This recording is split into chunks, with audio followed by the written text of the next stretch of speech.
The Jake Asman Show will begin shortly. Thanks to all these great Patreon members who help support the show. Get your super chats ready. Jake will be here in just a moment. If you love the New York Jets, this is the place to be.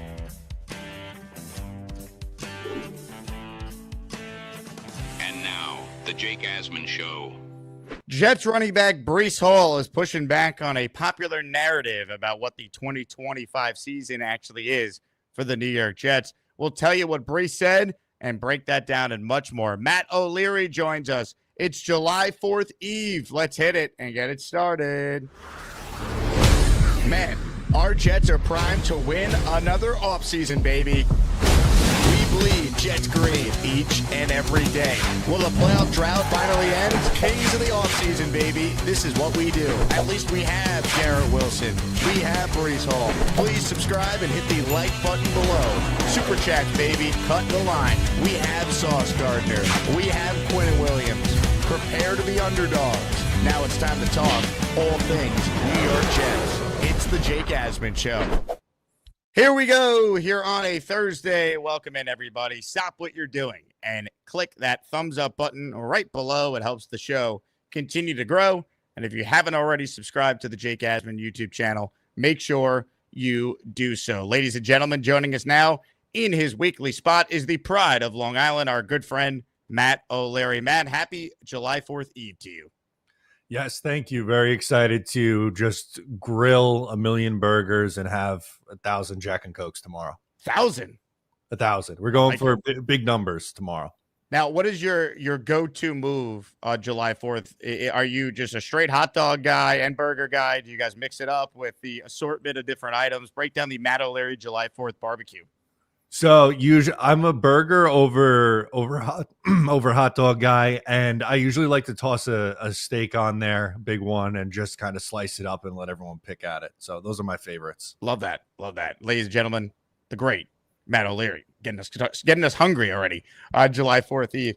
Indy Jets and Green Gang already got us started here before I can even announce publicly what we're going to be raffling away during the show today. We're going to take both of the shows and combine to form a daily raffle that will feature a signed Ring of Honor inscription Wayne Chrebet Jets jersey. So Green Gang and Indy Jets already with raffle entries. At the end of my second stream this afternoon, we're going to be giving away a signed Wayne Chrebet jersey. So 2 chances to get in on a daily raffle. And if you don't win that, you have a chance to win our Broadway Joe Namath helmet, our Don Maynard helmet, our Joe Klecko helmet, and our signed Darrelle Revis jersey, all these signed and authenticated. With that said, Matt, I want to read you some comments that were made by Breece Hall, and this is according to NFL.com here, so I'll just read straight from the article.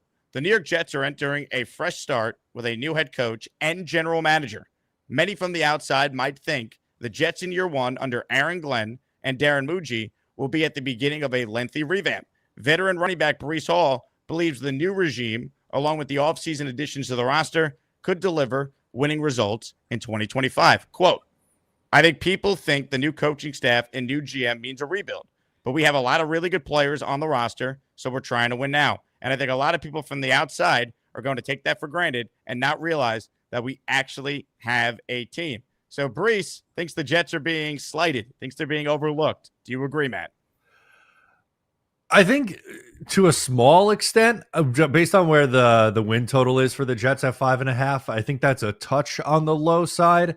I don't think I'd go as far as Breece does and say that they're a win now team, although as a player on the roster, I'm not quite sure what else he would possibly say. I don't think he's going to go out there and be like, yeah, we're not going to be very good this year. I don't like our chances. So for a player to come on and say, that he believes that they're a good team and that they can win some games, that I expect. But I don't know if I would classify them in win now. If anything, this is a bit of a transition year, and let's see what we have with our core. What's interesting is Breece is probably like one of those players where if they're not winning early, he could be a part of a rebuild reset, because he could be someone that could be traded, given the fact he's a non-premium position at the running back spot, and He's going into the last year of his deal. So, like, they need to get off to a good start so they're not 2 wins at the bye. And then there's conversations about, well, should we just trade Breece Hall because we don't have him part of our long-term plans? Yeah, that's true, right? If the Jets get off to a really slow start, and it's a tough schedule in the early parts, and there's absolutely a world where it gets away from them in the first half of the season. Breece Hall would probably be towards the top of the list of guys you're looking to sell off. And you mentioned that he's in the last year of his deal. If you decide you're not going to re-sign him, then it's probably best to move on at that point. But I think the Jets kind of have to play it by ear. If they're in a spot where they're overachieving and maybe still in the playoff mix, then you don't have to trade Breece Hall. But if you're way out of it at the deadline, then yeah, it doesn't hurt to get whatever assets you can for guys you're not going to bring back. Another quote from Breece here in this story that I found interesting. He was asked for his goals in 2025. Quote, just proving that I'm still the guy and still one of the best in the league. I think you and I have both been aligned with this thought. Breece, I believe, is a lot closer to the guy we saw his first 2 seasons in the league than the guy we saw last year. But what are your realistic expectations for Breece with the Jets this season? Yeah, I'm still, a big fan of Breece Hall. I think assuming health for a 17-game season, I would expect him to get over 1,000 yards rushing this year for the first time in his career. He came pretty close 2 years ago, but the Jets couldn't do math and took him out of the game, and he didn't reach 1,000.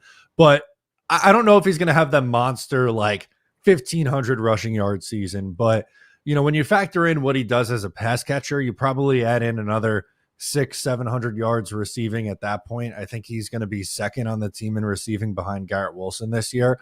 So somewhere between 1,500 to 1,700 all-purpose yards for him this year would be my thought. And hopefully some touchdowns, both rushing and receiving for him. Hit the like button if you're just tuning in. Matt O'Leary joining us here on July 4th Eve. We're talking about some comments that Breece made courtesy of NFL.com. I'm curious how Jet fans feel. Does this fan base feel like this team is trying to win? Do you feel like it's a rebuild? I think it's somewhere in the middle. I don't think they're trying to intentionally lose, but I don't think Aaron Glenn and Darren Muji are looking at this year from the standpoint of, oh, we got to win or else. I mean, that's been the last couple of years, and the Jets are just reeling from that, trying to reestablish themselves here in 2025. But they can't be awful, right? Like, they got to show some improvement. They got to be a better coach team. It's a very interesting viewpoint for the Jets going into this year, because it's not necessarily about the wins and the win total, but it can't be just, oh, we're only going to win 3 or 4, even 5 games. Like, they got to still be competitive and the bare minimum win more than the 5 games they won last year. Yeah, that's where I am. I would like to see them take a step forward in the win department. I don't have a playoff mandate on this team, and every season's built differently. Like, I don't know if they go 7-10 this year, but they're in every game. It seems like Aaron Glenn's, a good coach. They're pretty good defensively, but they just don't have it because, Justin Fields isn't their long-term guy, or they need more help at the skill positions. I could live with that. I just don't want to see, kind of like you said, like a 4-13 season. They're getting their doors blown off like the 2021 Jets, where they're losing like 50-17 or something like that. And that would be a little bit concerning for me with Aaron Glenn in year one. I'd like to see him, show some signs of being a competent head coach. Ricky NY writes in, Jake, it's a competitive retool, not a rebuild. Yeah, there's something to that. Now, it could flip immediately, though, if Justin Fields is really good, right? I mean, like, if you actually find your quarterback, all of a sudden you're like, whoa, everything is now different. I mean, the Vikings, I don't know what their expectations were with Sam Darnold last year. It certainly wasn't a win 14 games. So quarterback play influences a lot of what your expectation level is for your team. That's just how it goes in the NFL.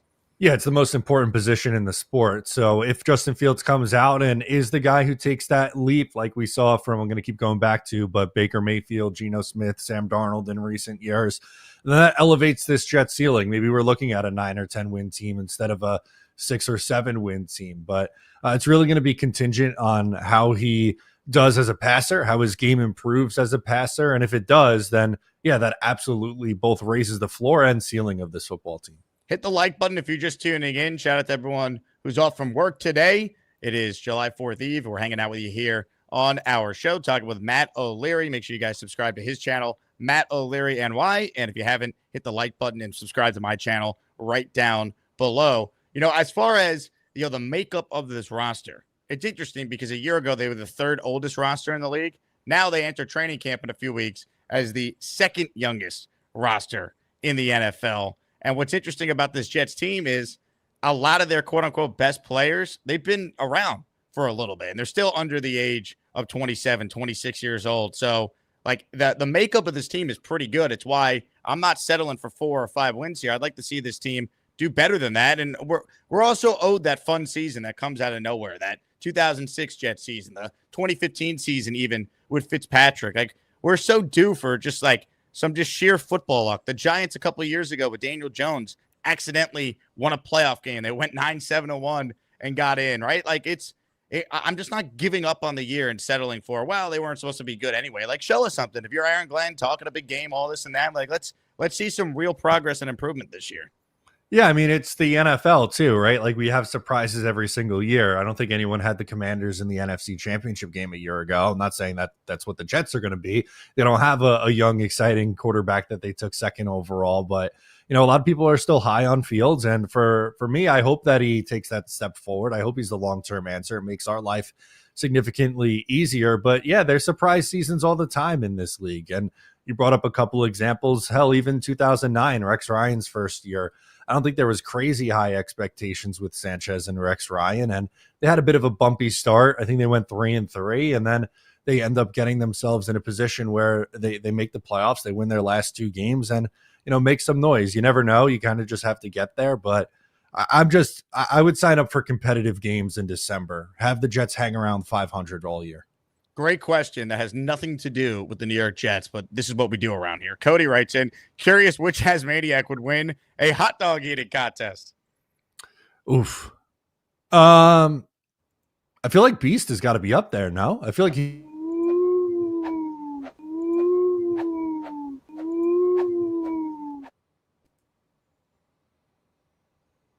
Well, he might be. I thought I had a clip of him eating hot dogs, but Six Rings just hacked me. Oh, no. That's what that was? That's what that was, yeah. Tough. Man, it's a great question. We'll throw it out to the audience. Which Asmaniac would you bet your life on to win a hot dog eating contest? That's the question. You write it in, and we will break it down on the show today. I also want to give some shout-outs here. Frank P. gifted 10 channel memberships, so he is now in the Asmaniac raffle for 10. I pledge allegiance to the flag of the United States of America and to the republic for which it stands, one nation, under God, indivisible, with liberty and justice for all. America, baby. Frank, thank you. And then who's better than Mimosa? Her brother, Jerry Jett, gets the Asmaniac tattooed, logo tattooed on her body. Mimosa gifting a 20 spot of channel memberships. It's officially raining Asmaniac memberships. Thank you, Mimosa, for your generosity and tremendous support of the Jake Asman Show. It's raining.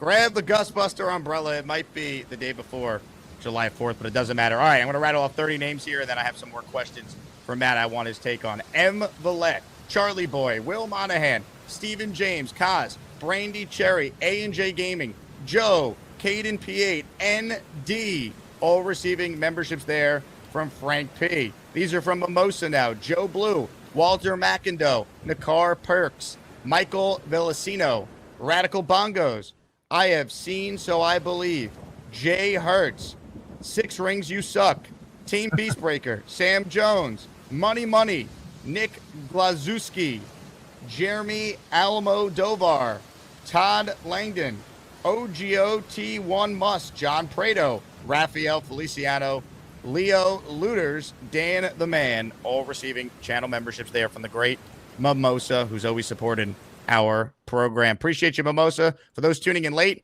end of the second show today, we're going to combine entries because it's a big prize. We're going to give away a signed New York Jets Wayne Corbett jersey. So keep that in mind for those of you tuned into the show today, or for those of you not watching live who want in on the raffle for our afternoon show later on. Matt, when it comes to Sauce Gardner, he spoke yesterday, provided a positive update on his contractual situation with the Jets. He said the talks have been productive.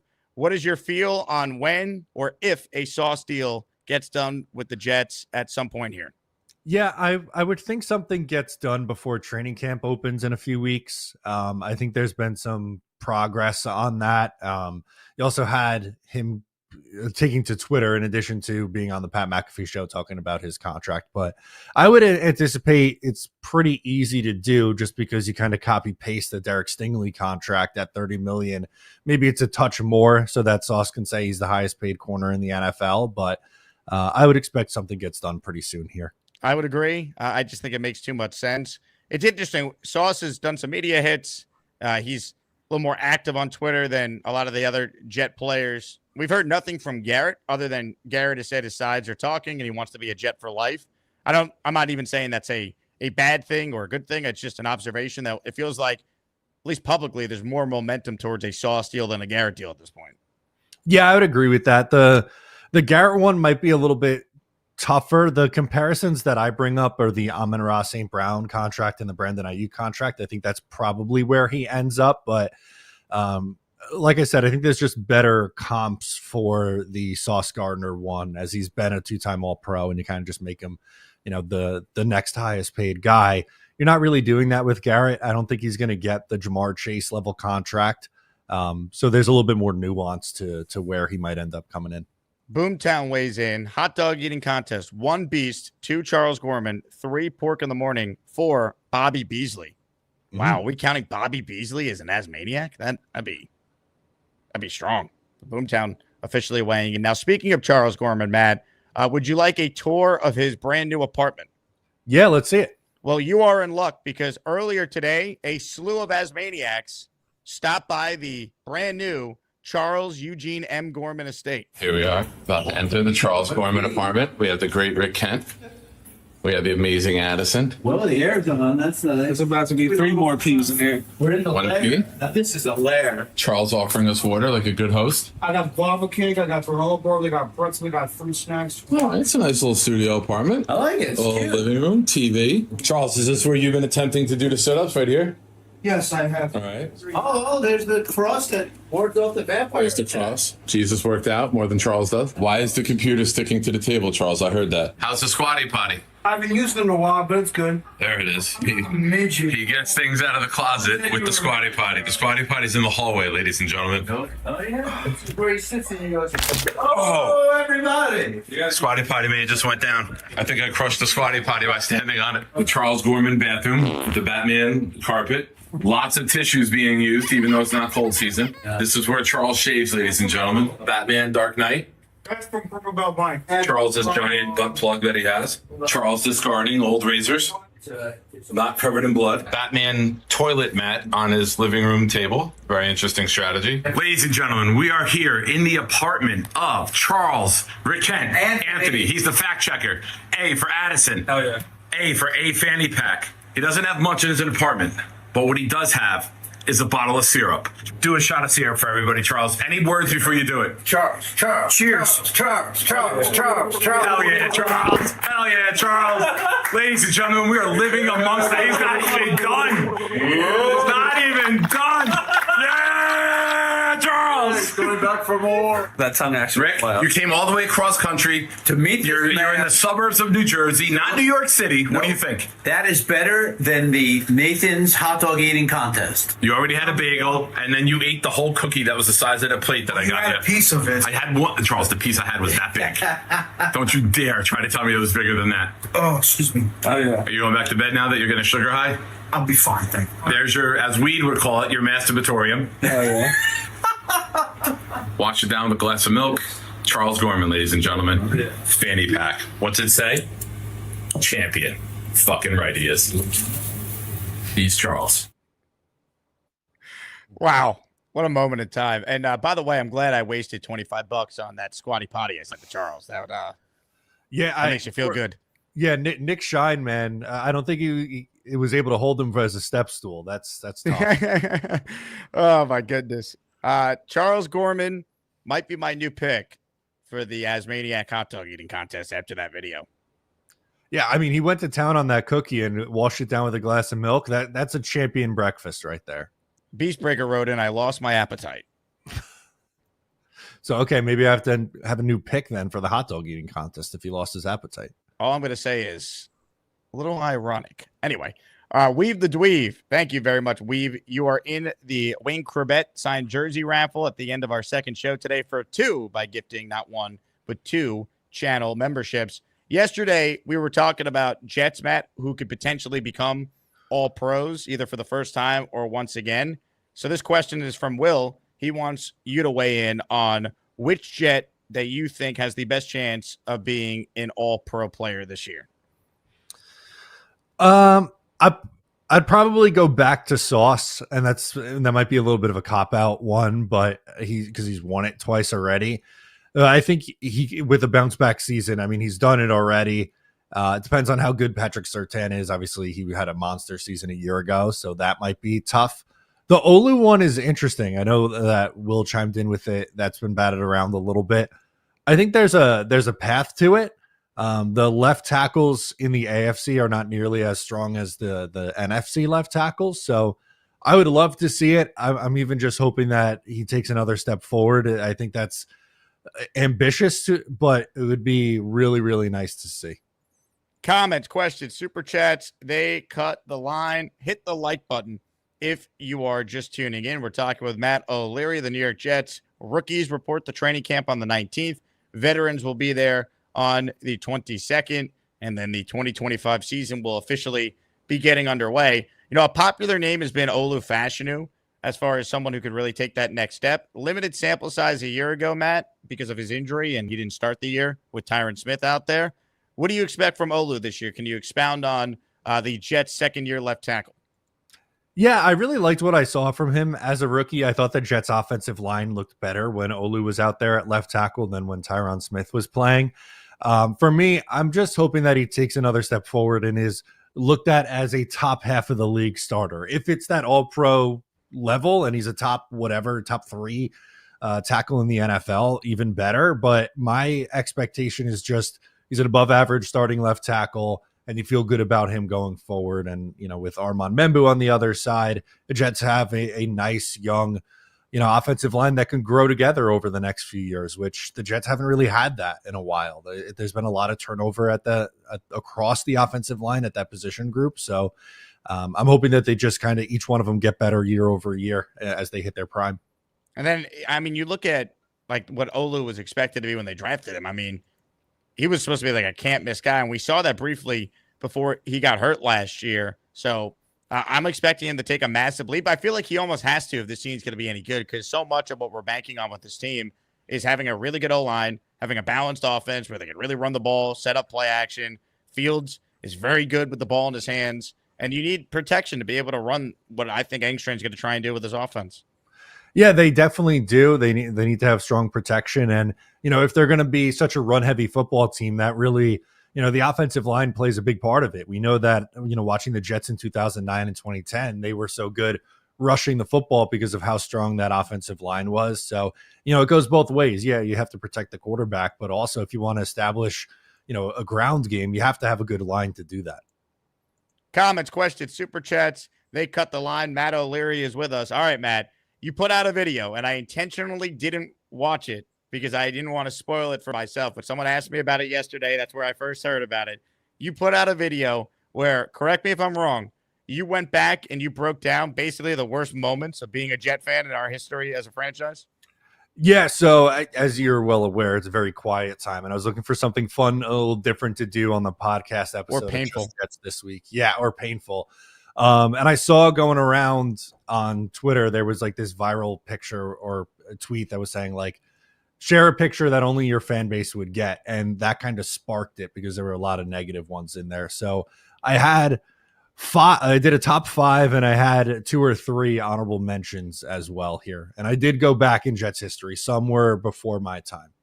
Before we get to the full list, for you personally that you've experienced as a fan, what's the worst one?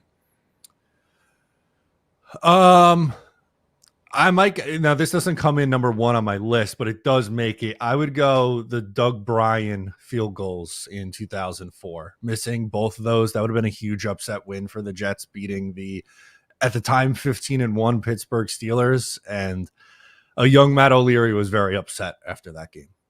I would say that game certainly is up there for many.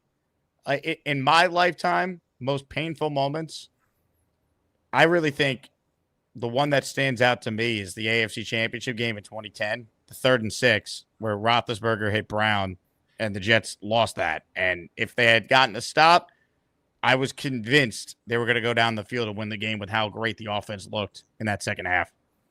Yeah, I mean, the Steelers didn't score a single point in the second half of that game. It felt like, the Jets just ran out of time. If they had another possession, I think they were scoring on it. And, that's unfortunate. That team was really special. That 2010 Jets team, by far my favorite team that I've watched as a Jets fan. So that one also makes the list.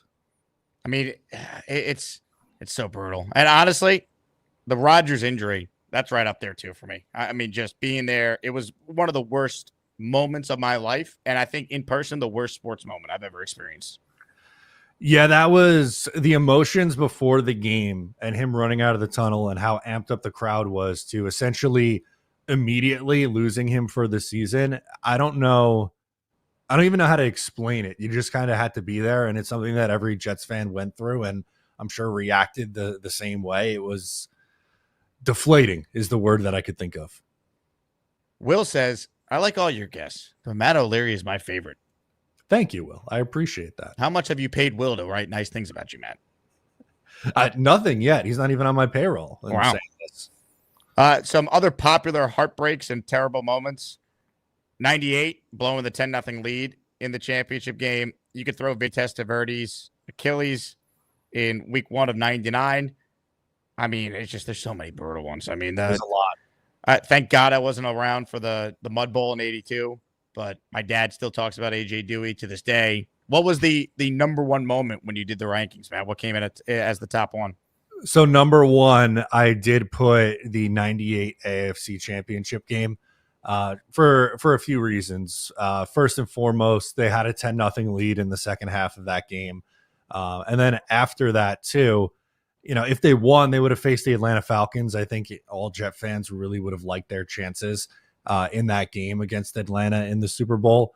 And between the coach that they had and just the mojo that team had in general, 12-4, we haven't seen the Jets with a 12-4 record before, at least in our lifetimes watching the team. So that I think was their best team and best chance to win a Super Bowl. And they were so close and unfortunately unable to hang on in the second half. Just brutal. Honestly, it's more recent, but the week 17 loss to the Bills in 2015, that was, I mean, I sat in my car for 3 hours. I watched that game at the main event in Plainview with my dad and my brother, got home and just sat in the driveway of my house for 3 hours and just sat there in silence after that game. That was an honorable mention for me. That made the list as an honorable mention. Another one, right? One of the more frustrating games because it was to your former head coach who was just there the year before. They lost to Buffalo earlier in the year at home in a Thursday night game, which was another really frustrating game. And then you have an opportunity, you're a win and in scenario after, a crazy overtime win against the Patriots the week before. And you have the Fitzpatrick 3 interceptions. You have, Kembrell Tompkins drops the pass on the right-hand sideline. Something that sticks out to me that I still don't understand to this day. Chris Ivory only has 6 carries in a windy January game in Buffalo. Doesn't make any sense. And the Jets come up short and squander a chance at what I think they could have made a run that year. The AFC wasn't very good. Denver ended up winning the Super Bowl and come out of the AFC. But if memory serves correct, I think they would have Cincinnati in the first round of the playoffs if they got there. And they never won in the playoffs, and Pittsburgh was able to go in there and win. So I would have liked the Jets' chances in that game, and it would have been nice to end the streak at that point. Oh, just brutal. I'm thinking back to some other, just painful losses during the drought. 2011, that Thursday night game they lost to Tebow in Denver. Oh, just the worst. Eric Smith, I'll never forget the image of him just whiffing and running down the sideline. That same year, the Victor Cruz game, just the worst. Yeah, that's another good one. The Victor Cruz, you can make the case for that one. That really was like the knife in the Rex Ryan era. That really was like the beginning of the end, that play, it felt like. And I also had the 2008 collapse as an honorable mention. Start Yep. 8-3, go 1-4 in your final 5 games, and miss out on the playoffs and lose to Chad Pennington, the quarterback you just moved on from in the last game of the year.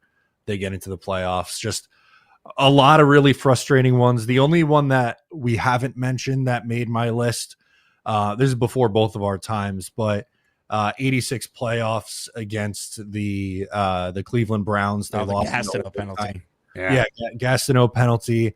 They had, I think, a 10-point lead with 4 minutes left in the game and ended up obviously blowing it. The Browns tied it, and then the Browns won in overtime. So that one also made it in the top 5.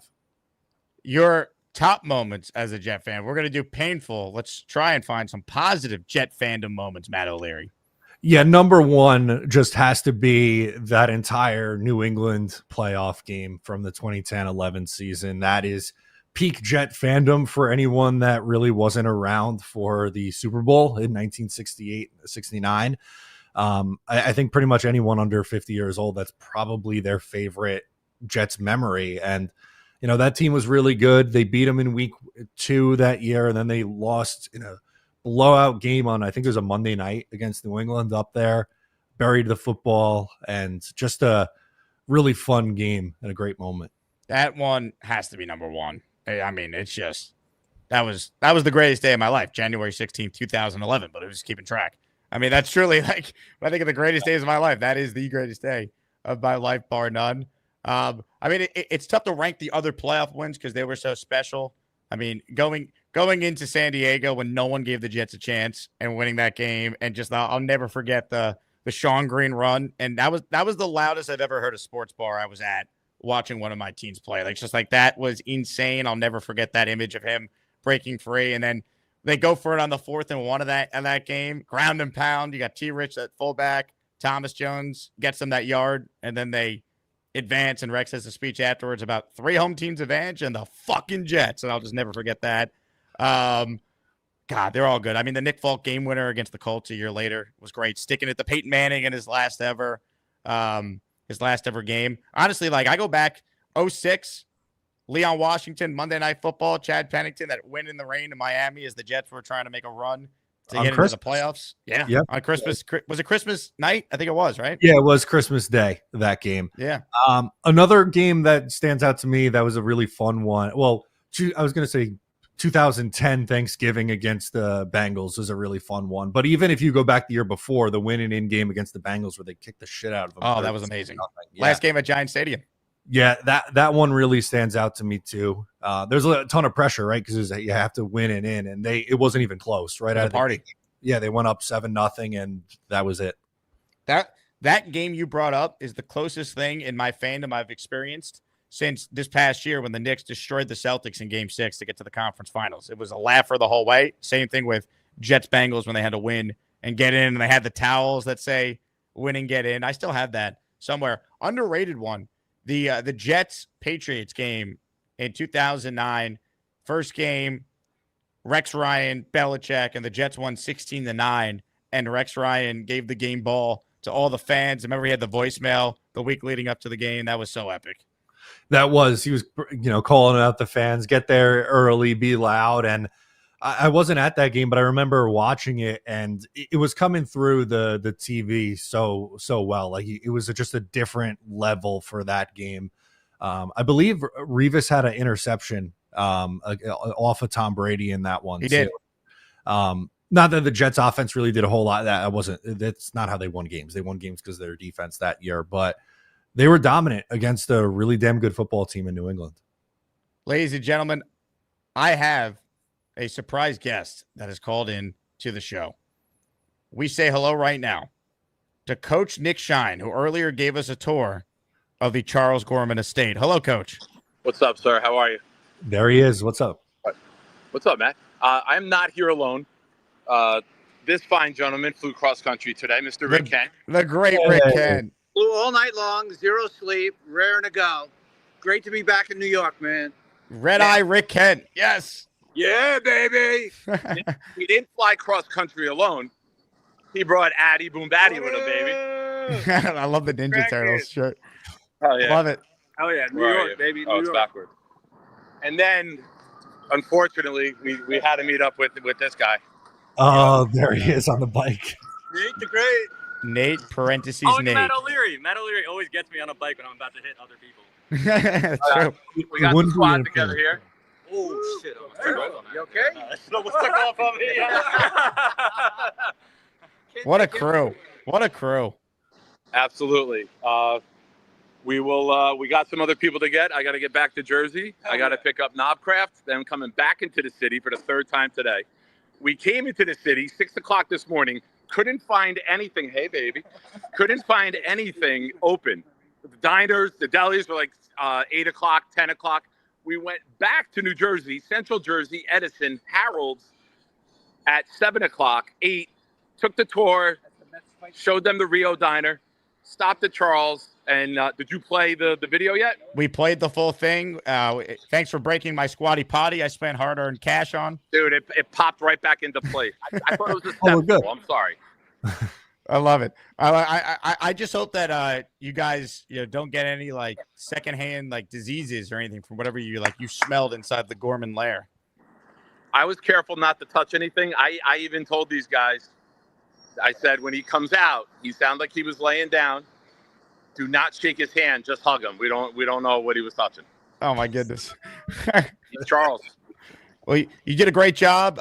If you end up getting some sort of illness or disease, just know that the audience truly enjoyed the Gorman apartment visit.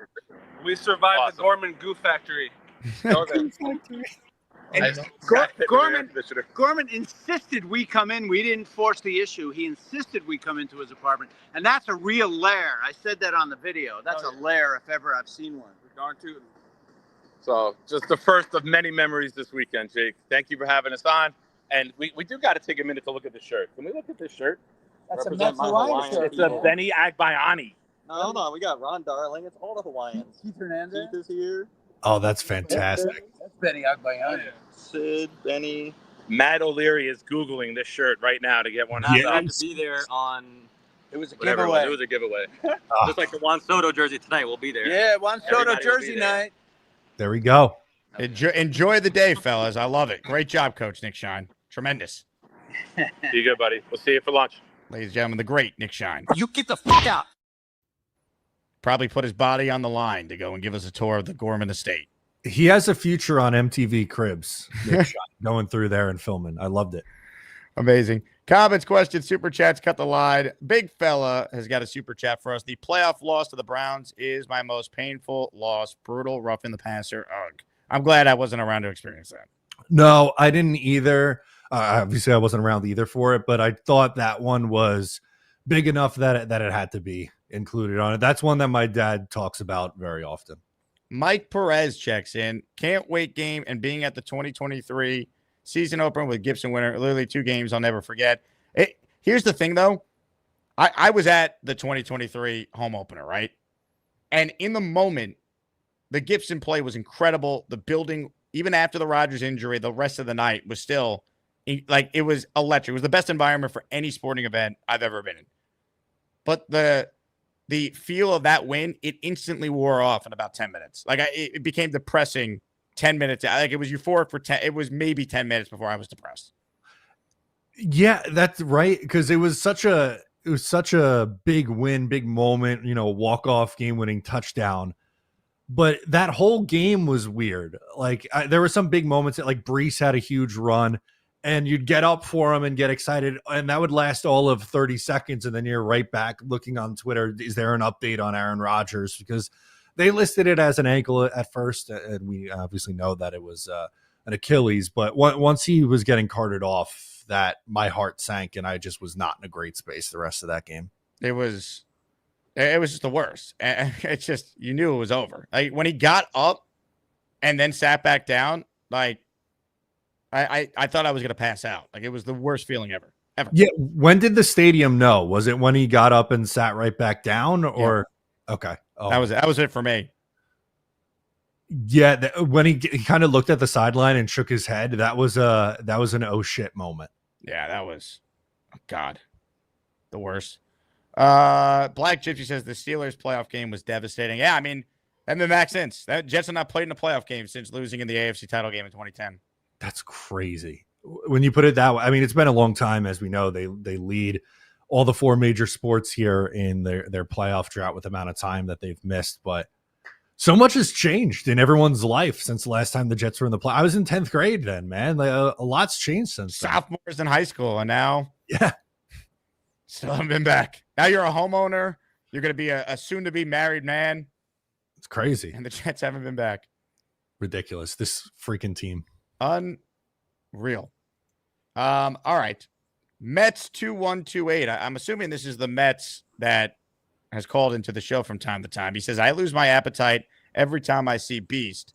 Beast, would you like to respond to this Mets guy coming after you? Go 3 yourself. Beast, thank you very much. All right, let's get to more of your calls right now. Reminder, if you're tuning in late, we're giving away a signed Wayne Corbett jersey on the program today. If you don't win that, you're entered in our weekly raffle featuring a signed Darrelle Revis jersey, signed Joe Klecko Hall of Fame inscription helmet, signed Don Maynard Hall of Fame inscription helmet, and a signed Broadway Joe helmet. Let's go. All right, here we go to your calls. Jason in Jerusalem starts us off today. What's up, Jason? Hey, guys. Great list. My personal favorite in terms of being in an event that was just a party and never in doubt, when the Mets won the pennant in 2000. I was at Shea that day. 7-0 win. They killed him. They killed him. So that was a never in doubt. They already had scored in the first, and Zeal's bases clearing double in like the third or fourth. The stadium was literally shaking, and I was on the field level. Personal favorites and painful ones. I don't know if they're on your list. 1991 final game, Jets Miami. Both teams win and go in. Is that on your list? I didn't have that one. That's also a good one. That should be on there. That was one of my favorite games to watch. I literally shut the TV. I was probably about 11 at the time when they gave up that Jets gave up a touchdown with a minute left for Miami to get the lead, and somehow they came back to kick a field goal with Raul Allegre, even calling a draw play with no timeouts, which was ballsy by Coslet. Do you have the fake spike on there? No, that's a good moment to have as a bad one, though. That's another one. And people forget they didn't win another game. Pete Carroll didn't win another game after that. Jets were 6-5 going against Miami for first place. That killed the team for the year. But between that and the final Coslet game, which one do you think was worse? When they went down to Houston having nothing to play for, and that was the game where Buddy Ryan punched Kelvin Gilbride at the end of the first half. Another classic. Boomers talked about that game. Yeah. I would think the fake spike leading into, what was it, 5 straight losses to end their season? That's pretty freaking rough. Yeah, that Rookie was year. Aaron Glenn, baby, he was a part of that play. Yeah, he said hopefully he learned his lesson. I mean, he said he did, but that's still a nice pass considering where he was positioned and all that, throwing on the outside. But those were brutal. I mean, I think those were a lot brutal than the game in Buffalo where the Jets were in no-show in the Fitzpatrick last year. Thankfully, before my time, so I don't have the. Yeah, you don't have as much pain as some of us do, Jake. Lucky you. All right, but Cleveland's number one mistake, was it the Marathon of the Lake? The number one I had on the list was the 98 championship game. I think I had the Browns one at 4 on my list. Interesting.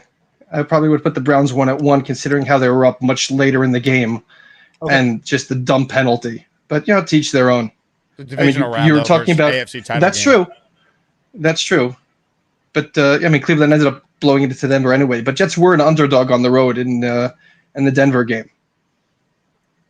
I mean, were you comfortable when the Jets had the 10-point lead? I wasn't. I was 3. I don't okay. remember.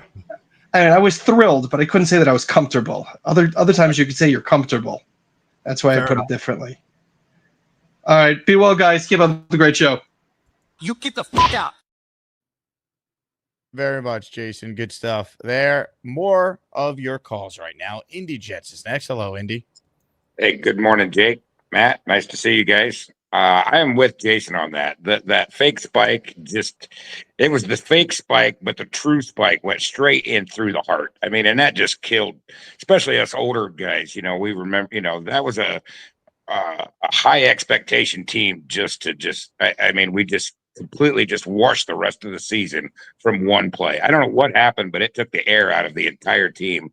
Not just for, it wasn't just for a game. We just never recovered the rest of the year. That's just how bad that play was.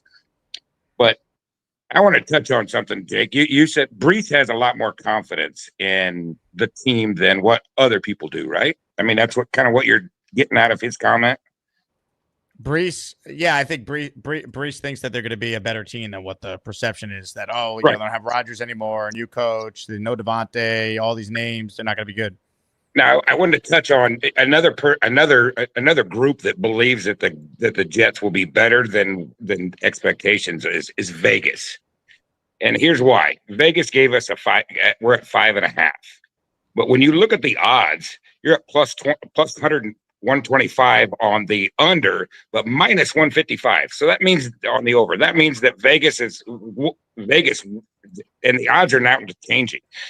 We were at 475 for a playoff, or 650 at the playoffs a month ago. They dropped that odds down to 475. So their confidence in the Jets maybe they're a little better than we gave them credit for. And so even Vegas is now starting to look at the Jets to go, when they start changing these odds, maybe they're a little bit better than what we initially thought of this team.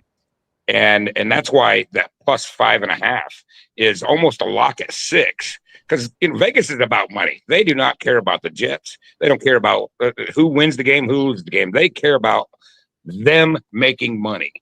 And that plus 125 on the under, they want people to buy into this hype of how bad the Jets are based on their history. Get more people to bet that under. And then the over at minus 155, they believe that's going to be the over. That's why they're not paying out much. And so even Vegas is now saying the Jets are probably better than what we give them credit for. And so I think we're probably at that 7 to 9 win team. Well, there's a huge difference between 7 and 9, though. They haven't been more than 7 in a decade. Well, but it's still that 7 to 9 is above the 5.5, and so that's why Vegas isn't going to pay out much on if you bet the over. Curly says whatever you need to do to convince yourself, Indy. I go by those guys do this for the money. It's all about the money. And so I kind of believe that Vegas wants you to bet both sides. That's the job of the sports book. They want money on both sides. Vegas wants you to bet the under because they'll pay out less if the over. They believe it's going to be the over, but they want you. That's why they pay out more. Yeah, but they're setting odds to try and get you both equal money on both sides. That's how they make money. How they make money is they want 55% of the people to bet the under and 45% of the people to bet the over. It's they pay less out. There's like different ways you could earn money. And what I mean? There's the best case scenario where the massive favorite that the public is on loses and the house cleans up. But with like win totals, they want equal money spread out on both sides. Obviously, one side's going to be weighed differently odds wise, but like ultimately, like an ideal scenario for any bookmaker is money on both sides, so they make money on the vig. Right, and that's why there's but when you have a bigger spread, a plus 125 to a minus, you look at the Patriots. They're the Vegas has them at 8.5, but they're both minus 115 and minus 105. So that means they believe they're a 8 to 9 win team, but they don't have confidence in that because the spread is so tight. Whereas you look at the Jets, they have confidence. Vegas has confidence in the Jets winning 6 games or more, and that's why they don't. That's why they're not going to pay out much when the Jets do win 6 games or more.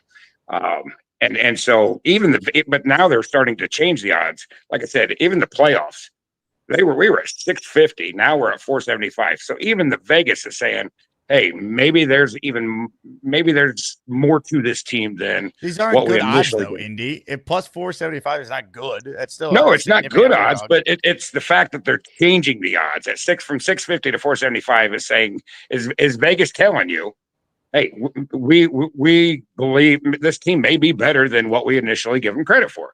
And just like Breece is saying, we're a better team than people are giving us credit for. That's all I'm saying. Indy, you said a lot. I think this team, if they somehow win 7 or 8 games, it'd be a surprise for a lot of people. I think we're closer to a 10-win team than we are a 6-win 10. team. You know what? I love it. Wow. Positivity. You're right. I'm in.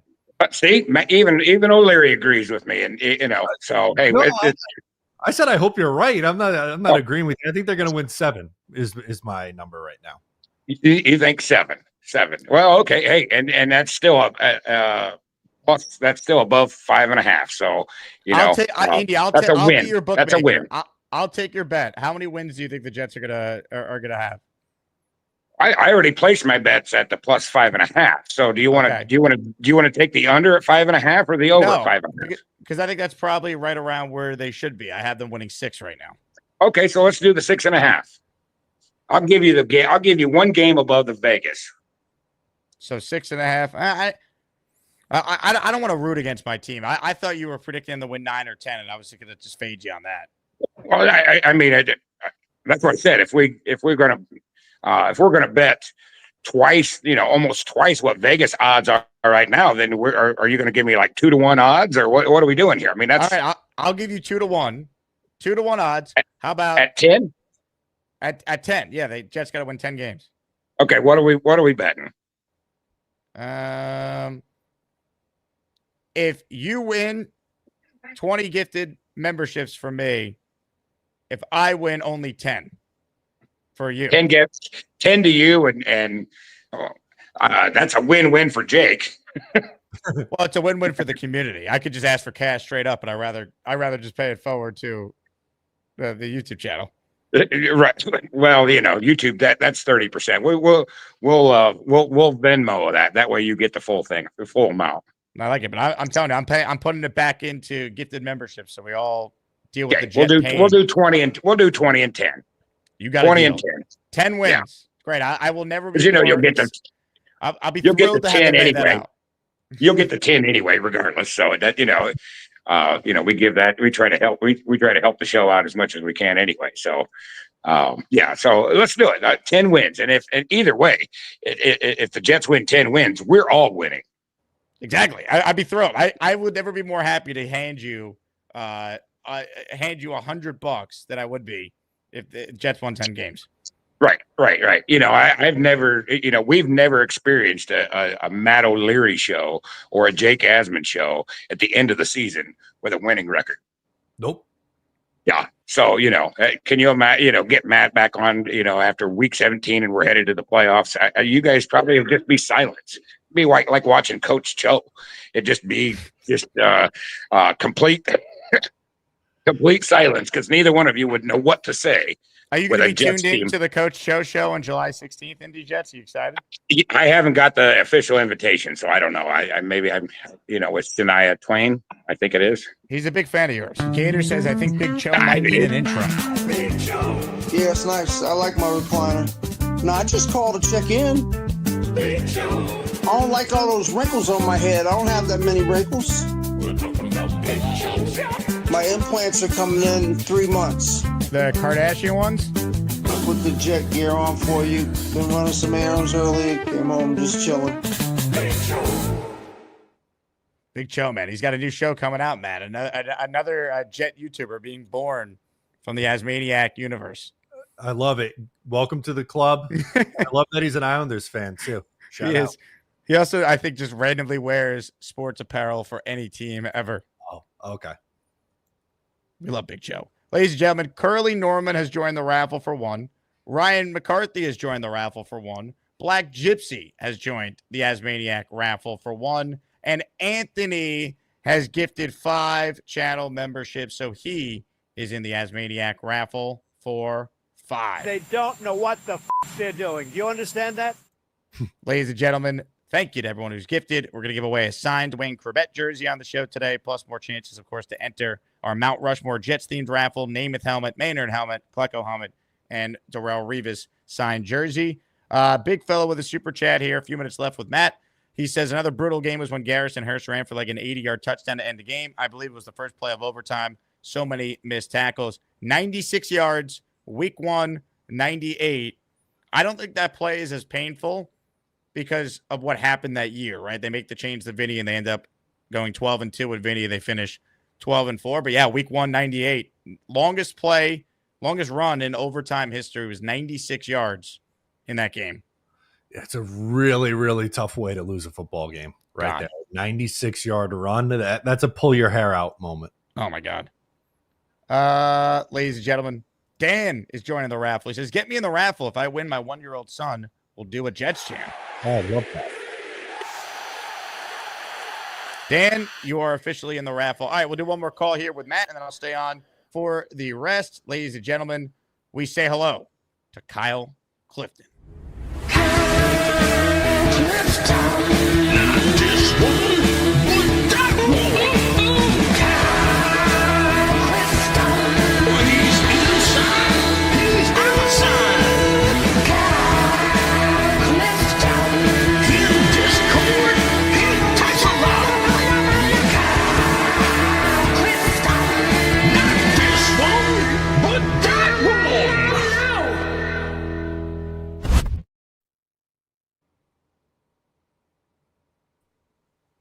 Kyle? Can you hear me? Yes. There we go. There we go. So I kind of wish Paul's was the guest today because he could have probably given a lot of insider info to Indy Jet about how these lines with regards to over and unders work. No offense there, Matt. Not taken. Kyle? We're losing. Kyle? Kyle? Oh, no. Now he's gone. Did 6 rings get Kyle Clifton? God, what happened there? Another one bites the dust. 6 rings strikes again. I've lost full control of the show, Matt. Someone's operating it now. I'm Beast Breaker and I love Harry Potter. I'm a magical fart wizard. Abracadabra, bitches. I'm gonna blast ass in my diaper. Get me a bag of dicks. Get me a bag of dicks. Get me a bag of dicks. Bag of dicks. Keep up. Bag of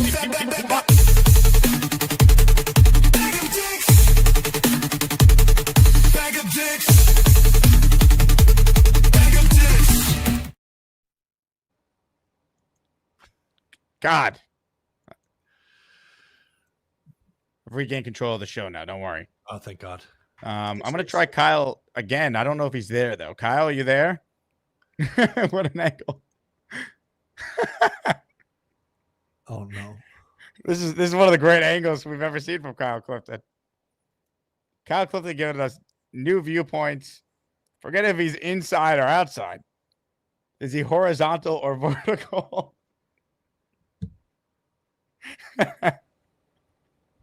This is great. Look at this. He's like kind of peeking at us. There he is. You can see him? I just see a black screen. Oh, you don't see that? No, I just saw a black screen. Oh, you guys didn't see that on your end? No. Oh, I had he looked like this. I'm gonna have to go back and pull the screenshot. I guess the live viewers didn't see what I saw. That's hilarious. He was like frozen sideways like that. It was He looked like he was like Spider-Man. You guys only saw a black screen. Wow, you guys okay, so no one even saw what I was no one even saw what I was laughing at. That's great. I gotta go pull the clip. All right. Well, Beastbreaker wrote in earlier, Matt.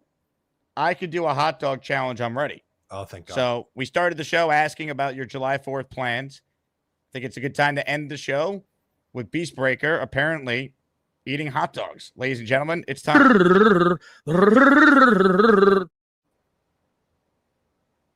You know who you're hearing. Beast?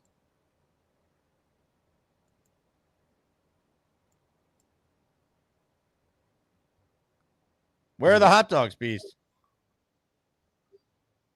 tomorrow there's going to be a grill like red hot and you're just Hey, fire.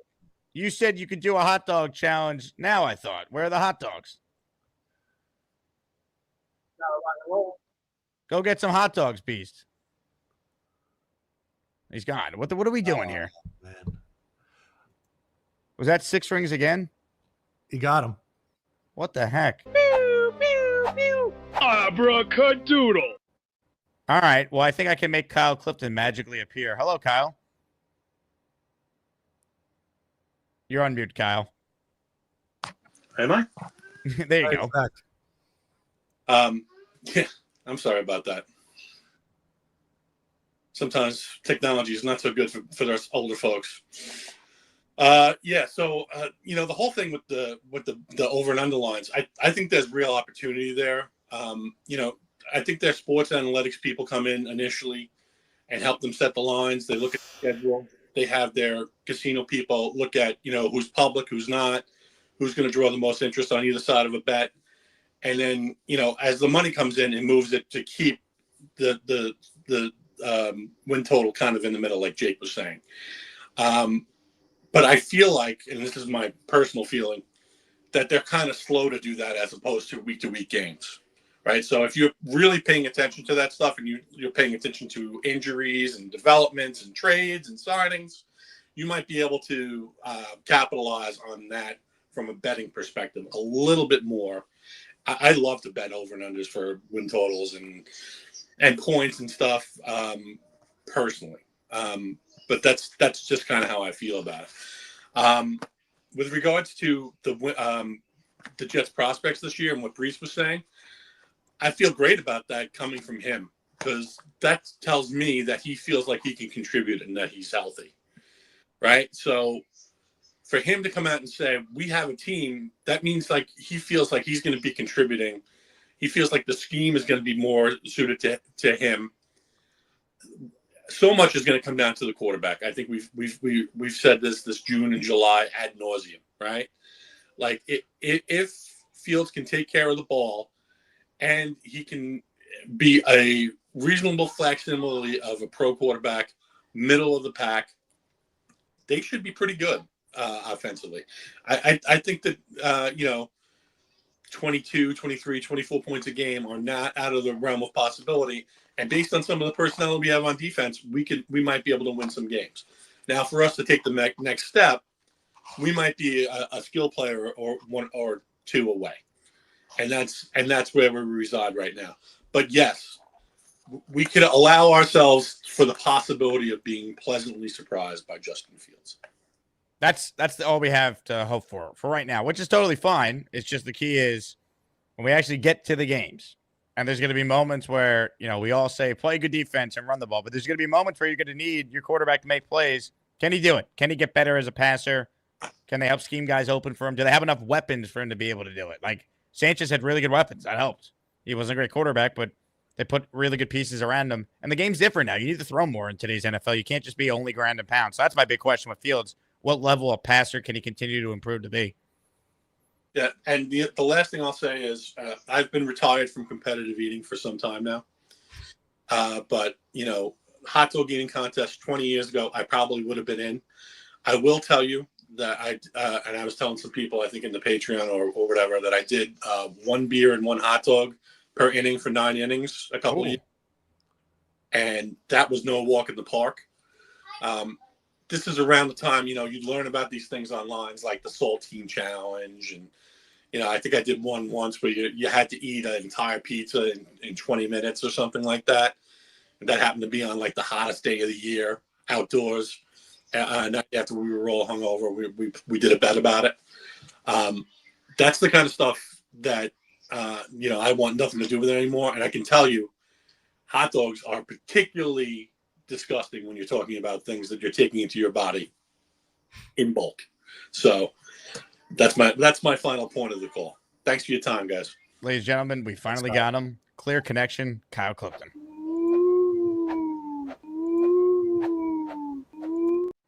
Matt, what a show this has been. Appreciate you hopping on. I hope you have a great July 4th with the fam. And I mean, is this your second July 4th as a homeowner? I forget when exactly you made the house purchase. We had the house, but didn't move in at that point. So this is the first official 4th of July at the O'Leary. Let's go. Have a great time, man. Appreciate you joining us as always. Absolutely. Thanks, Jake. Matt O'Leary with us. Subscribe to his YouTube channel, Matt O'Leary NY. I got open phone lines for anyone who wants in on the conversation. Today's Jake Asman Show is brought to you by my friends at Circa Resort and Casino. It's almost that time, baby. Contest weekend.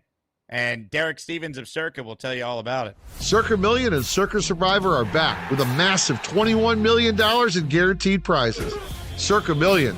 Pick 5 games against the spread each week. 126 ways to win with $6 million guaranteed.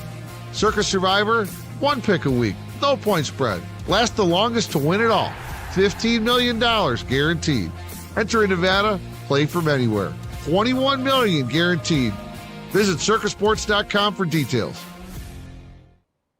Check it out. If you're a sports bettor, I mean, these are the best pro football contests you're going to find. We're going to be doing our show live from Circa at the end of August from their contest weekend kickoff, where all the people that want to enter both of these awesome pro football betting contests sign up that weekend. We'll have a bunch of awesome guests. We've done it now for the last couple of years. Circa's been great. Freddie Asmaniac, who was with us a few years ago when the Jets were out there. I wish the Jets played the Raiders in Vegas every year, but Circa's my go-to. If you're going to Vegas, they have the largest indoor and outdoor book. This is the outdoor sports book, Stadium Swim. Sports heaven, I like to call it. Just amazing. Check it out if you're in Vegas or you're going to Vegas. Circa Las Vegas. That is the spot in Vegas.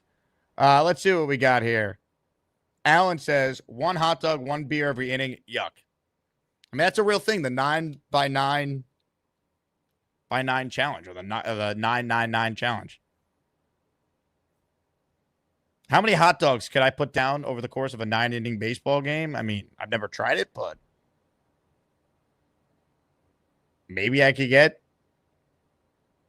to 8 or 9, maybe 10. I don't know. Depends how big the hot dogs are. Ryan writes in, I did a hot dog eating contest when I was an intern at ESPN Radio in Albany. I'm still the champion, although I almost had a reversal of fortune because it was a hot day. Oh, geez. At least Chestnut is back in the contest tomorrow, right? I'm on ESPN New York tomorrow for 4.5 hours, so you best believe I'll be breaking down Joey Chestnut in the hot dog eating contest. I'm on from 10 to 2:30. So if you're in the car in the New York area or you want to hear me, no July 4th YouTube show, but 4.5 hours of Jake Asman on the radio. So we'll talk all things New York sports tomorrow. Talk about how bad the Yankees are playing right now, the Mets. I mean, last night, Yankees are down 8-0 before you can even blink. To come all the way back and still lose, the worst. That was the worst. And every time Judge has a signature moment, they lose the game. Home run off Clase in the playoffs last year.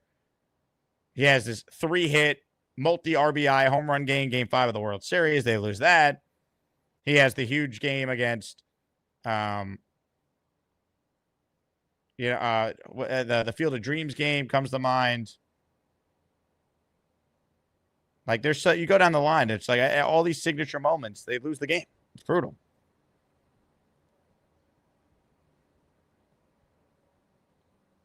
Black Gypsy writes in, hot dogs and beer equals shits and throw up. Maybe. Pew, pew, pew. Abracadabra. Maybe not. Hit the like button if you're just tuning in. Last chance to be a part of our program today. Reminder, the merch store now has new items.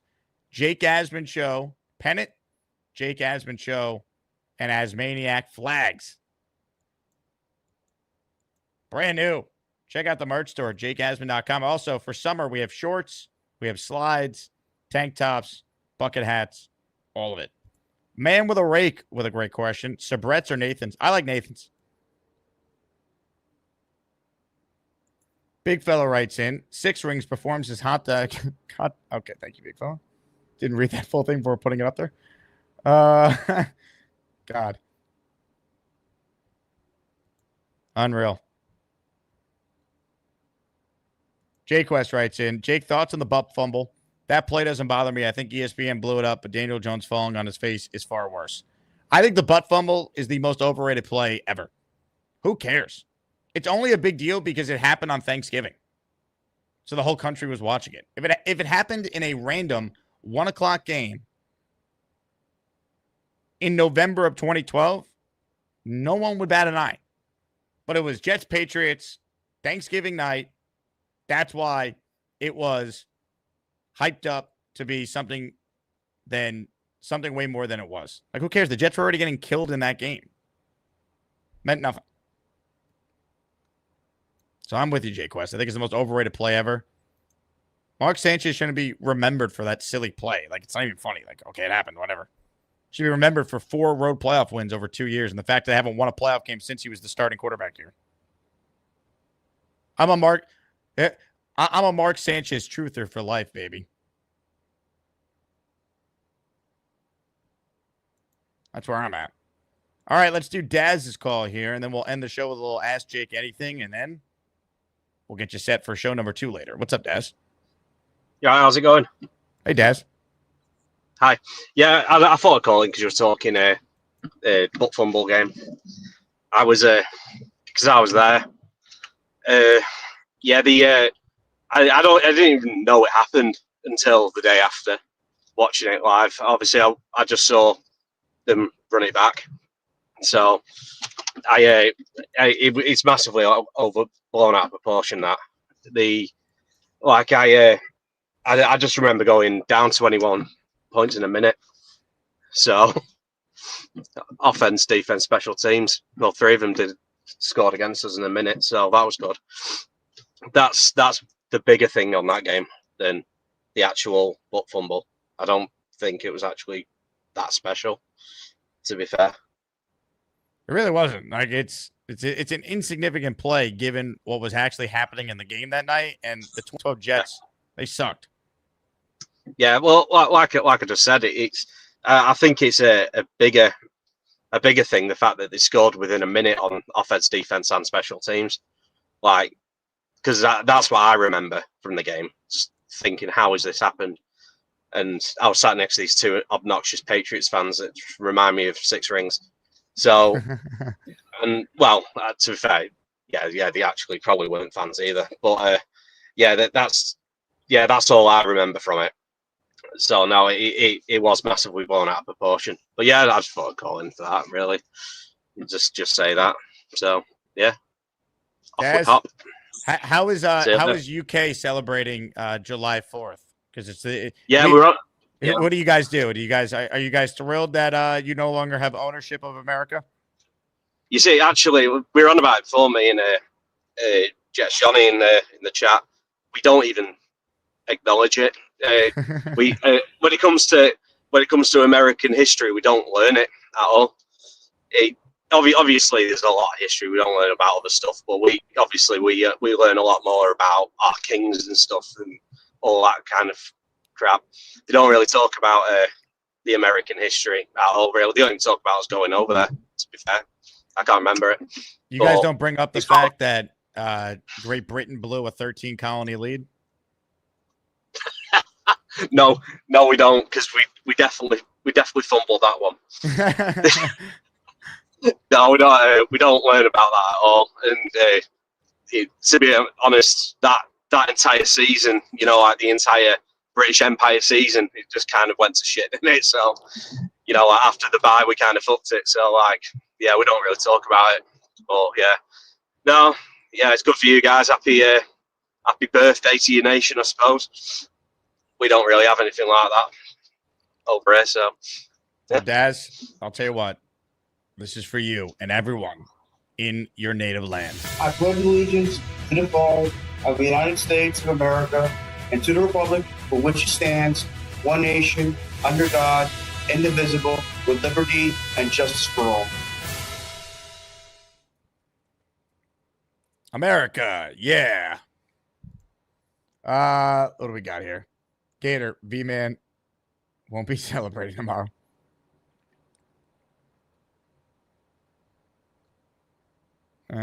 Will says, I agree with Jake about Sanchez. Well, speaking of July 4th and Mark Sanchez, remember when he ate the hot dog against the Raiders in 2009? Jets wearing the Titans throwbacks. They killed the Raiders that day, too.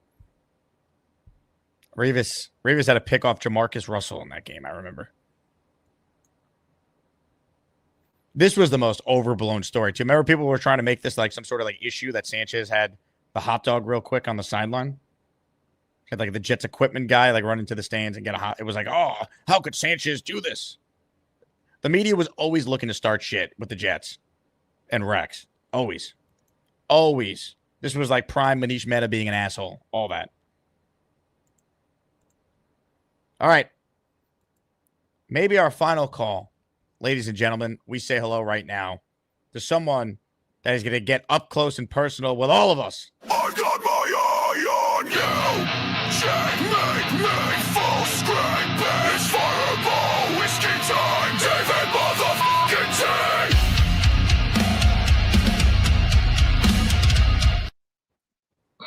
Hi, Jake. Hello, David. Hey, talking about the butt fumble, I to this day I can remember I was watching it on TV, and you're miserable enough. We're dedicated Jet fans and all that kind of stuff, and I do agree. I don't know, whether because the Jets are a big market team or whatever. The media seems to want to pick on them for silly reasons and stuff. And I remember when that happened, and then they were focusing on it, and I'm like, come on, this is just silliness, But so I want to think positive, 19 days or so till training camp, and I feel the defense, is going to be there, the coaching, but the offensive young players and all that kind of stuff, and to focus on Justin Fields. I mean, he has a bona fide chance because mainly I think the coaching is going to be really good. I hope I'm right, and they're going to bring him along, and so he has a bona fide chance of being, the starter for the next so many years, So I'm pretty excited, pumped up, and in the meantime, your show is great and moving us along till training camp. One day at a time, David. That's all we could do. That's right. That's life in general, right? Absolutely. Well, I'll tell you what, David. You have a great July 4th, all right? You too, buddy. Ladies and gentlemen, David T. I got my Iron UG. I hope you like my Jets take. They call me David T. It's not easy for me to see, but if you bring me full stream, you might like what I had to say. I'll need to get real damn close, cause my vision is dog shit.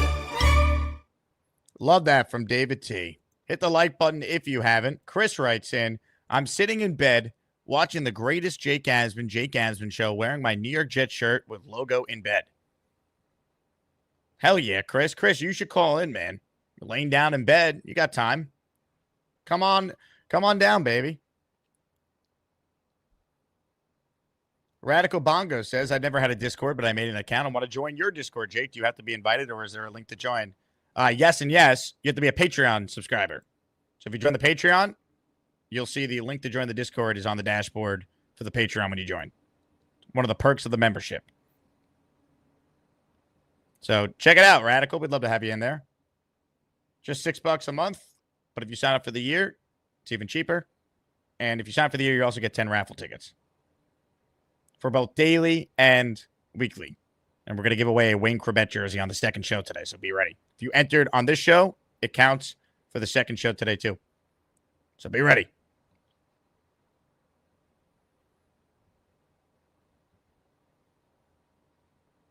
Ladies and gentlemen, we will end the show with a segment that is sweeping the nation. A segment so great that they named it after me. It's called Ask Jake Anything. It's time for Ask Jake Anything.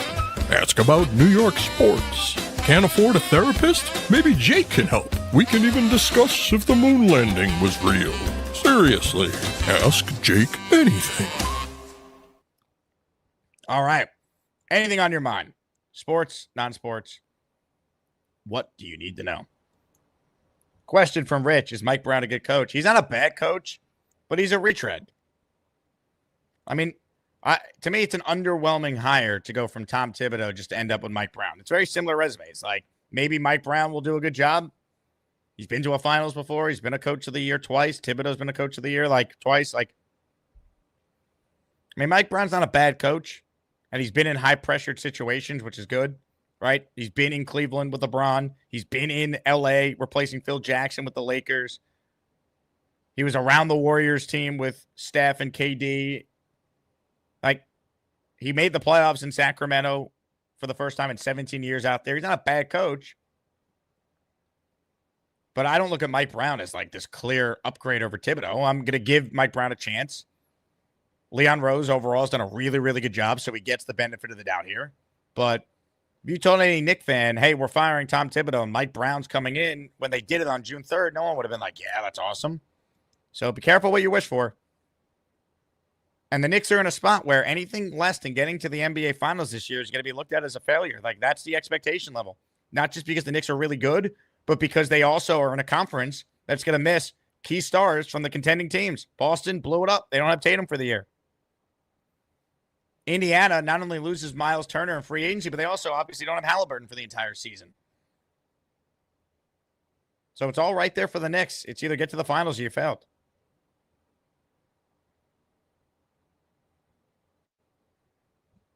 I mean, that's just the reality. Boomtown says, where do you prefer to sit on a plane, front, middle, or back? Well, I would take first class, but I've never sat in first class. That'd be my preference. To me, I like the middle or the front. I don't want to be in the back because then you're by the bathroom. It smells. And I'm someone who's a aisle seat guy. I don't like the window.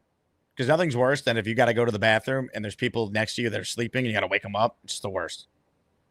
I hate that. I like having easy, even though I don't have to use the bathroom, and more times than not I don't. But just in case, I like that feeling of, great, I don't have to inconvenience anyone to go to the bathroom.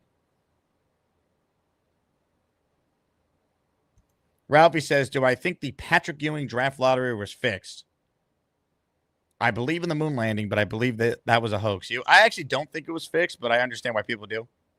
I get it. I just feel like it would have came out by now if it was fixed. Like, there's just too many people would have had to kept their mouth shut to pull this off. I don't believe it. Jets mess says, can Charles and Bobby get a job by Labor Day? You know, I have doubts on both. I can't lie to you guys. I'm rooting for both. I mean, Labor Day should be plenty of time, but until I see it, it's tough to fully buy in. J-Quest says, Jake, would you rather go to dinner with Beast and the Big Fella or Bobby and PBM? That's a great question. That's a great question. Well, I have to find out what we're eating first. Beast, if we got dinner, me, you, and Big Fella, where would we go for dinner? How about some real Italian?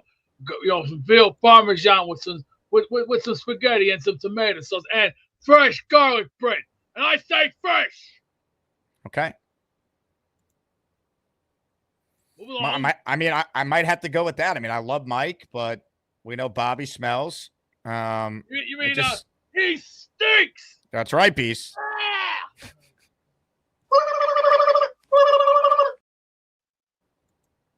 Would have to think about this. It's a great question. Gator, are we done with Anthony Volpe? I mean, I think Yankee fans are done with him, but the problem is who's playing shortstop? They don't really have anyone right now. If Peraza could just hit a little bit, it'd be worth having him play. Because he's their best defender by far, but I mean, like they just put Chisholm back at second. Enough. All right. The infield defense is a problem again. I'm so frustrated with the Yankees. 7-game division lead, just gagged it away. Now you're tied for first.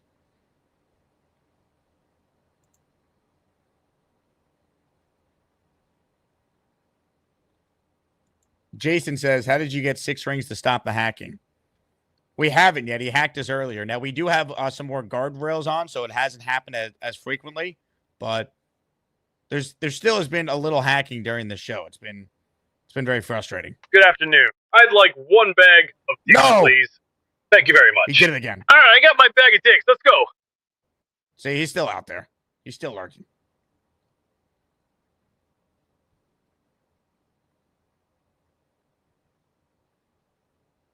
Jquest says, Jake, you got a full-time gig for ESPN, but they told you can only do YouTube 2 days a week. Would you take it? No, I would not. That wouldn't make any sense. Definitely not. Only 2 days a week? Come on now. Kyle Clifton with a super chat.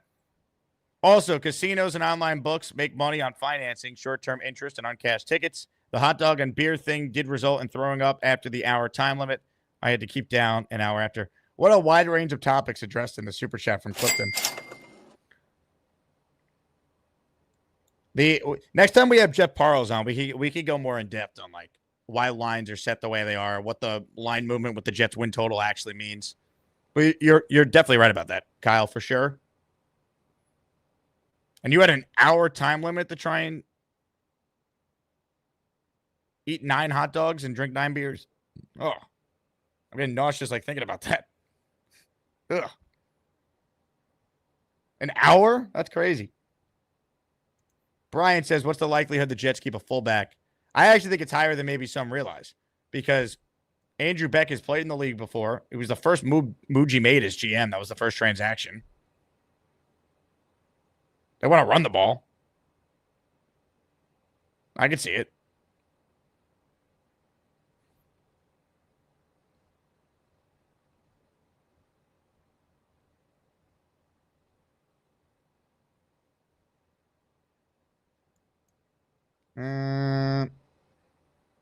Kyle says 1 beer and 1 beer an inning. Had to keep down an hour after the game. God. Mets or Yankees game, Kyle? Or did you go to a minor league park and knock this out? All right, 2 final calls here. Ladies and gentlemen, where has this person been? The great Jay Graves is on the line. Hello, Jay Graves. Hey. Can you hear me? Can you hear me? You, Jay Graves. I am sitting in the beautiful ShopRite parking lot on Route 31 in Washington Township, waiting for my brother because we're going to the cabin. Very nice. Nice cabin weekend for 4th of July. Yeah, so I brought my water shoes so I could actually do a cannonball this year. Remember last year you guys asked me? I remembered. I'm smart sometimes. Let's go. I like how you have red hair now too, Jay Graves. Way to and represent my community. Can you tell? I cut it all off. Wow, you really did. You went short. I did. Summer hair don't care. Hey. But so I know I've been calling it a bit because there really hasn't been much to talk about. You know me, I'm not going to call. I don't have anything relevant to say. But I will say, I want to say hi to everybody. Happy 4th. And my big takeaway from all the OTAs and phase 1, 2, whatever the fuck phase we're in now. Go Merca. I do like how everybody's yoked. I did notice that, as everybody else has noticed that, and I do like that we're stronger, faster. What was it? Stronger, faster, something else? Isn't there 3 of them? Faster, smarter. I don't know. I just made that up. Yeah, maybe. Hey, let's go for it. But I will. You're having a show. Obviously, it's only Thursday. You're having a show this afternoon. The thing what we're doing, because my brother and I, my dad's not up there yet, so we get to go open the cabin and clean it up and whatever. But hopefully I can call in on this afternoon show and give you guys a little grand tour of the inside of the cabin because y'all have never seen it. Let's go. If you call in from an attic too, you can get extra raffle tickets. We have a loft that's kind of like our storage attic. I can we'll count it. There. Why not? All right, let's we're bet. As the kids say, bet. That's all I got for you, though. I was trying to kill time waiting for my stupid brother. So I'll talk to y'all later. Jay Graves, keep up the great work. Always good to hear from Jay Graves. All right, another OG is on the line here before we wrap things up. I believe either today or yesterday is the anniversary of his latest child being born. It might even be today. I think it is today. Ladies and gentlemen, Johnny Boy is on the line. What's up, Johnny? What up, Jake? Yeah, man. This time last year, I was calling in the show from inside the pregnancy room or whatever it is called with the wife, waiting for Addie to pop out. But it's her birthday today, man. Can you believe it? She turns 1. Happy birthday. I know it's insane, man. When's So, the next kid? Kid number 7? man, you know, times are tough right now, man. It's everything has gone up. So, but you know me, man. Pullout game is horrible. So if it happens, it happens. It is what it is. But hey, shout out to Jake Graves, man. The haircut looking on point and Looking everything. good. That shit looking real good. Hey, you know, but they shout you out, Jake Graves. Keep doing your thing out there. But Jake, was calling first off, happy 4th up and coming tomorrow, right? So hopefully you're gonna have some fun and do some awesome things. But I wanted to ask you in regards to Breece and Sauce. Like, them cats are saying all the right stuff and everything. Do you think it's more of a like I have to say that type of thing because I'm with the squad, or are they truly really like believing in everything that's going on within the organization itself? Well, I think it's both, but I do think athletes are just wired differently. They always think they have a chance. They always think like these guys got to where they are because they were the best at what they did their whole lives, right? Like, so I think like the just natural competitors in these guys is like, we're gonna be good. Like, and also like Breece was a part of a team 2 years ago with Zach Wilson that did start 6-3, like 7, like, you know, he's played, he got hurt, but you know, like he's seen like why not? Like we had a worse quarterback a couple years ago, and when I was doing my thing, we were winning games. Yeah, 100%. So then I was gonna ask you, so who has more to prove then? Is it Sauce or is it Breece? Well, I think Breece has more to prove because we've only seen flashes of greatness, but we have not seen like the full thing because he's been hurt, and last year was a down year. I think Sauce's bad year still makes him one of the better corners in the league. Doesn't make him an All-Pro, but like Sauce, I think is going to get a contract because he's already proven he's a 2-time first-team All-Pro. Breece is playing for a contract. He is a free agent after this year. He has not made a Pro Bowl yet. He hasn't had 1,000 yards as a running back rushing. So I think Breece has more. He's playing for more. Yeah, talent-wise, Breece or Sauce? I think Sauce. I mean, Sauce was the 4th pick of the draft. 100%. And then the last thing, I was on the BG show a little bit earlier, and you and I are around the same age, man. So, you know, I know we didn't see these players play, but I wanted to ask you and get your opinion in regards to Joe Namath and Don Maynard, right? So with Don and with Joe, do you think now the way the NFL is kind of like really more on board for offensive players, so for the wide receivers and the quarterbacks, the league is more set for them now? Do you think that they would have excelled in their positions being put in now, especially with Joe, like having modern medicine, technology, being able to, you know, take care of his knees and stuff? I think that's the big thing. I mean, you go watch like the highlights of some of the hits Namath would take. They're all illegal now. They're all personal foul penalty. You'd be banned from the sport if you hit quarterbacks the way you used to be allowed to hit them. So I think that Joe actually being able to get like modern ACL surgery and recover from that. And like you go watch Joe Namath's film at Alabama, he was a runner. He was a quarterback like Steve Young. He could run around and make plays and also had an unbelievable arm. So 100%. I think Namath gets victimized by the time he played in. If he had all day to throw and he was protected the way quarterbacks are protected today by just the rules, oh my God. I mean, he threw for 4,000 yards in a 14-game season in the 60s. What would he do now in a 17-game year where you can't touch the quarterback?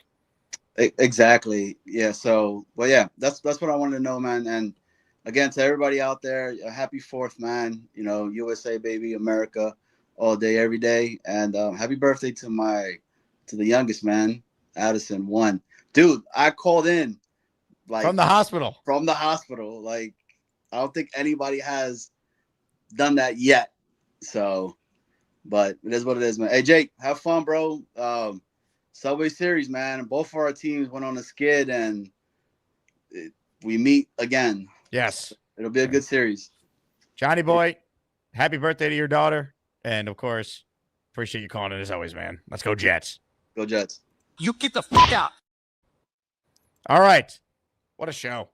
What a time to be alive. We are going to be back tomorrow. Real quick, though, I did see this super chat come through. Indy Jet says, 1 week on an island with just Allen or 6 rings?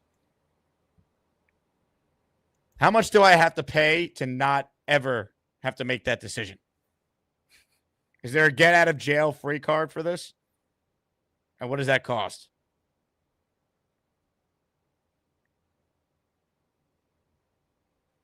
Who would talk more to me? Like I think Alan maybe would leave me alone. I don't know if Six Rings is capable of like basic human interaction. I might actually lean Alan, as crazy as that sounds.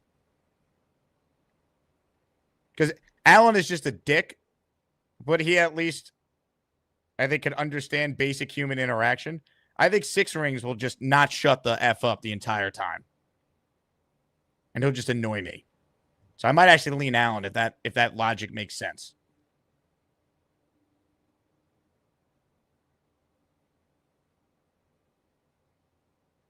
But the answer is, what do I have to pay so I don't have to do this ever?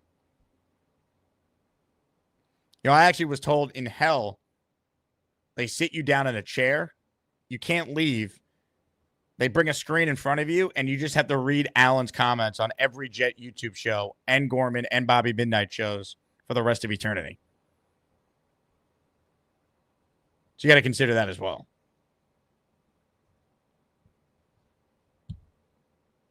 Great question, Indy Jets. Appreciate you spending $2 for that one. I think the chat agreed. Big Cho Jet writes in. Coach Cho checking in. Go Jets. Big Cho, baby. Dylan immediately wrote the Mona Chona. Amazing. Thank you to Matt O'Leary for joining the show in his weekly spot. I don't know what I'm going to talk about this afternoon, but we'll figure out something. We'll be live at some point in the 4 p.m. Eastern hour, final show of the week, because I'm off tomorrow from YouTube, but I am working. So you can call in tomorrow on radio from 10 to 2:30. And please call in because, God, it's a long show to be doing solo on 4th of July. So looking forward to talking New York sports with everyone tomorrow. We're back this afternoon, and then we're going to give away that Wayne Corbett jersey at the end of the second show today. So make sure you gift memberships and super chats if you want in on that this afternoon. On that note, that does it for me. I end the show with one message to everyone out there. JETS, Jets, Jets, Jets, and USA, USA, America, F yeah. To all the non-believers, to all the non-believers, anybody can be beat. We're pissed off. People gave us no chance, like we barely made it in the playoffs. We're a good football team. For all you non-believers, disrespect us, talk crap about the defense like we ain't the third best defense in the league. All we hear is about their defense. They can't stop a nosebleed. 25th in the league, and we the one to get disrespected. Congratulations. See you in Pittsburgh. Can't wait. The Jets are going to come back. No, they're not. They're never going to come back. They're never going to come back. I hate this team. I hate them. I hate them.